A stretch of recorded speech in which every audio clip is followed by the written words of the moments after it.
எல்லாத்துக்கும் வணக்கம். என் பேர் தங்கராஜுங்க. நான் ஃபஸ்ட்டு ஒரு 2 கிராப் வந்து தர்பூசணி போட்டிருந்தேங்க. இப்போ வந்து எம்சி அதாவது சாம்பார் வெள்ளரி போட்டிருக்கிறேங்க 3வது பேட்சா. அது வந்து இப்போ டாக்டர் சாயல் கிட்டு கொடுத்ததுக்கப்புறம் எப்படி இருக்குங்கிற வேறு வளைச்சி பார்க்கலாம் வாங்க. இன்னைக்கு வந்துங்க இது நாற்று நட்டி கரெக்டாக 12வது நாளுங்க. அது வந்து 12வது நாள்லேயே வந்துங்க இது 3வது கிராப்பில் அதாவது 2 ட்ரிப் வந்து தர்பூசணி எடுத்துட்டுங்க. இப்போ 3வது கிராப் வந்து சாம்பார் வெள்ளரி போட்டிருங்க. அதனுடைய வேரோட தன்மை பாருங்க, ஏகமாக வேர் ஃபுல்லாக இருக்குதுங்க. ஃபுல்லாக எல்லாமே பாருங்க, நுணுக்கமாக ஏகப்பட்ட வேர் இருக்குதுங்க.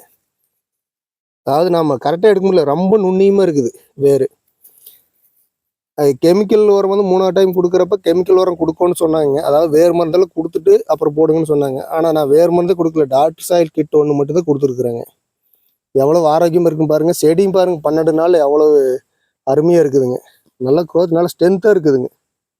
செடி இன்னும் கீழே படுத்து கொடி படராத அளவுக்கு நல்லா ஸ்ட்ரென்த்தாக இருக்குதுங்க. இப்போ பூ வைக்குதுங்க. அதனுடைய அரும்பு பாருங்க, நல்லா தெரியுது பூவோட அரும்பு.